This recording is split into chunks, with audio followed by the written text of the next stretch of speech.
So the UK has hit a milestone. That's right. The UK economy is officially £2 trillion in debt. That's right. Coronavirus has pushed the UK economy to this point. Let's have a little look at this article from the BBC. Let's look at it from a different angle.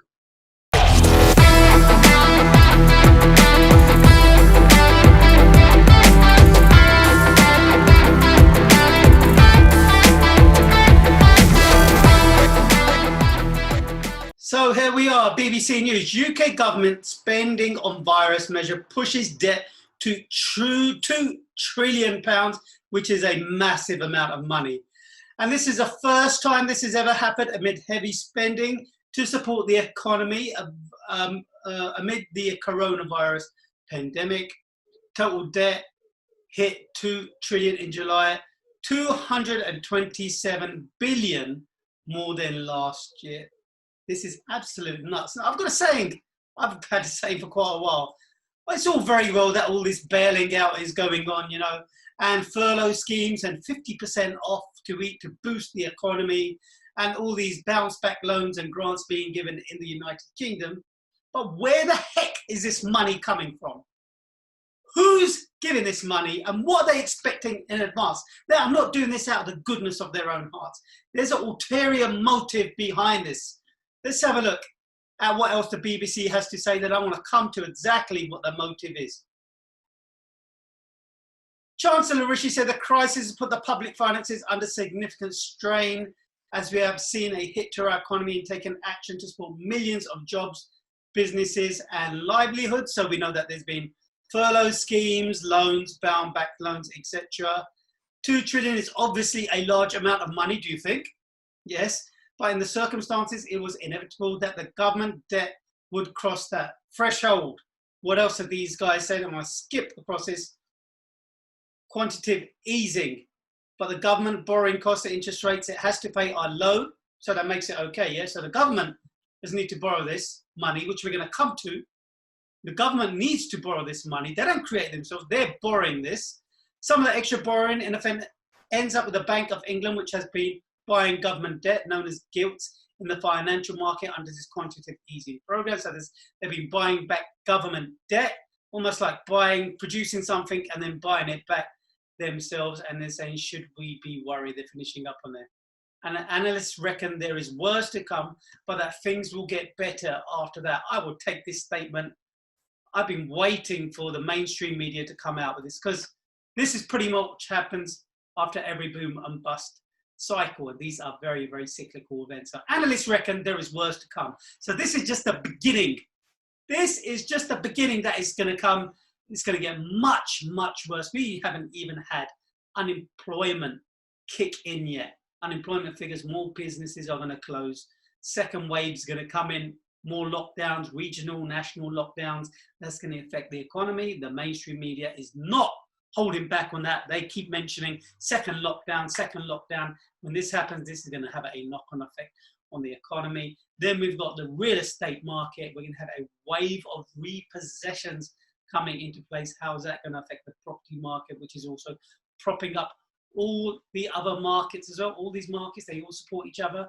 Once the legs falls out of one, then the rest of these end up tumbling. But it's saying this is worse to come, but things will get much better after that. Who will things get better for after that, I want to know. For the people who've lost their jobs, for the people businesses are closed, how's it going to get better? This is a very, very sketchy news story, and this is typical of the mainstream media saying, okay, this has happened, but don't worry about it. Things are going to get better. They are not going to get better. In my view, this is a set up. This happens every time the economy, any economy around the globe, goes down. Governments try and intervene and create currency. Ask anybody in Venezuela, ask anybody in Zimbabwe what happens when currency is created out of thin air and thrown into an economy. It does not help in the long run, particularly the citizens of those respected nations. They're the ones who come out worse. So there's a question I've always asked, right, is where does the money come from? Well, obviously in the UK, right?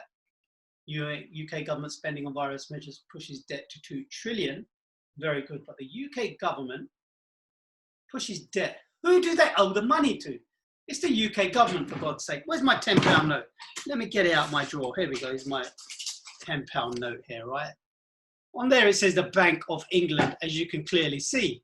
On that £10 note, you can see that, right? So who does the UK government owe money to? Well, please, I really urge everybody just to do a simple Google search that I've done. Who does the UK government have to pay its debt back to? Then we know the UK government has a debt of 2 trillion. Who does it pay it back to? Click on this. It's in your face. The national debt is not owed to us. So we don't pay it. It is owed to private banks who control our central bank, the Bank of England. God's sake. The Bank of England does not belong to England. Google this, it's in front of your eyes. It is owed to private banks. Who are these private banks? Google. Why have you not put these private banks' names down? Because you will find that the same private bank that owns the Bank of England probably owns the Federal Reserve of the US and all the other private banks. These are banking families. These are banking cartels. Banking cartels, banking families. There is no conspiracy theory talk coming out of my mouth. These are corporations. And what are corporations? They are multinational. They go across borders, and the same goes with these banking families. And there you've seen it. Google have said themselves that the Bank of England is owned by private banks. The Federal Reserve in the US is owned by a private bank. How do you control somebody? How? You get them in debt. You get them in debt, you got their pocket. If you're in debt to your bank or your credit card company, you know, they can come into your home and they could take goods. They could take your property. If you don't pay your mortgage, they can repossess your property, right? So you basically belong to them. Now, if your country's in debt to a private bank, same situation. Who does the country belong to? Does it belong to the people, to the citizens? The government controls to the people who you owe the debt to. And that's what it's about. It's about controlling everything. And it's there for you. Debt is owed to private banks. The Bank of England owes its debt to a private bank. Come on, you don't need an economics degree to figure that out. This is why I am so adamant on as many people as possible not relying on this currency system, because it's owned not by the people whose names on here. Absolutely not. These are owned by people, organizations, and people who are hidden from us. None of their names are on here. Potentially could be her, actually. Actually, she's in there. But you know, otherwise, you will not find their company name, their company number, their head office address on this piece of paper, will you? Absolutely not. Precious metals. Key that everybody holds precious metals. Absolutely essential, even more than any time in our history. Precious metals are key. Cryptocurrency.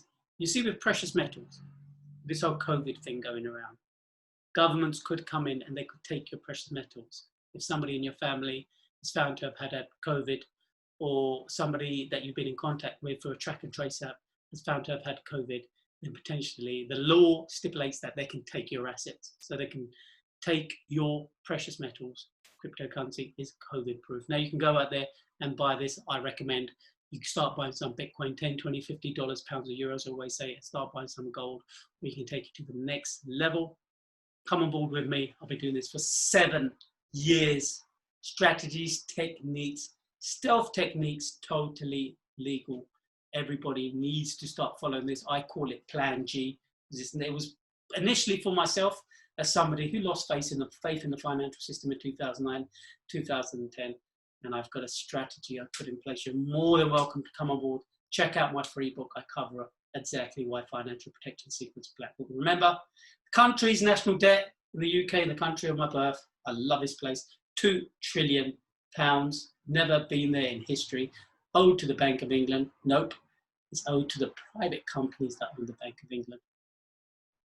slowly steer yourself out of this financial system which is governed by this and move into old money, precious metal, and new money, cryptocurrency. Check out my free book. Stay safe, stay blessed, and I'll see you in my next video.